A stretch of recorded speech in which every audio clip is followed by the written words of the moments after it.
আমি গেছি বসের সাথে, আমি হোটেলে গেছি, কি করবো বলো? গেছি, আমি গেছি। তোমার মতন মানুষের সাথে আমি সংসার করতে পারবো। I want a divorce. আমি কালকের মধ্যে তোমার থেকে ডিভোর্স চাই। তাহলে তুমি ডিটারমাইন্ড, ডিভোর্স ফাইনাল? ফাইনাল। নানুকে যে আমরা প্রমিস করছিলাম কখনো আলাদা হবো না, নানুর হাতে তো সময়ও বেশি নেই।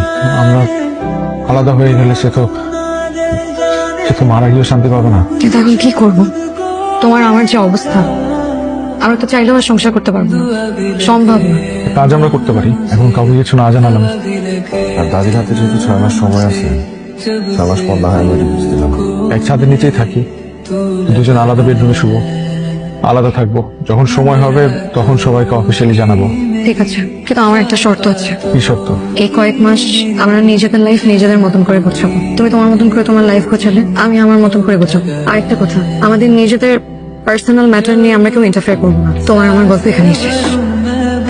কি ব্যাপার, কথা বলছো না? কিছু হয়েছে? মন খারাপ?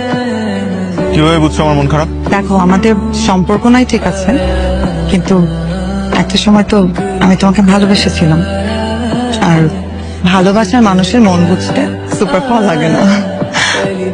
যে আমাকে ভালোবাসে সেই মানুষকে ভালো না বেশি ভুল মানুষকে ভালোবেসে আমি ভুলের মাসুল দিচ্ছি। আমার এভাবে হুট করে বিয়ে করে ফেলাটা উচিত হয় না। আমার কাছে কি মনে হয় জানো? আমার মনে হয় তরুণী কোনো কালে আমার এই ভালোবাসার যোগ্যই ছিল। ক্ষণিকের মোহে আমি একটা বড় ভুল করে ফেলছি। দেখো রুমি, পেছনের ভুলগুলো ভেবে জীবন নষ্ট করো না। ভুল সব পেছনে ফেলে তোমাকে সামনে এগিয়ে যেতে হবে। আমরা ডিভোর্স নিচ্ছি। ডিভোর্স? কি বলো? কি করব? মানে তরুণী যে টাইপের মানুষ পছন্দ করে বা চায় তার জীবন সঙ্গী হিসেবে, সেই টাইপের মানুষ আমি না। আবার আমি যে টাইপের মানুষ পছন্দ করি সেই টাইপের মানুষ তরুণী না।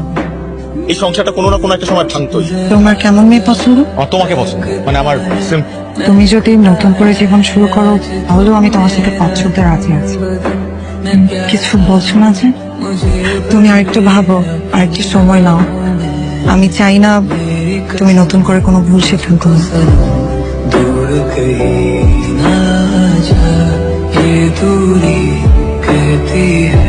তরুণী, তুমি কি তোমার নতুন জীবনটা আমার সাথে শুরু করবে? I really, really like you. I love you, তরুণী। তরুণী, তুমি যদি হ্যাঁ বলো না, এটা আমার জীবনের সবচেয়ে সুন্দরতম মুহূর্ত হবে। প্লিজ, প্লিজ তরুণী। আমাকে একটু ভাবার সময় দাও। একটা সম্পর্কের রীতি টানা তো আর এত সহজ না। আমি অপেক্ষা করব।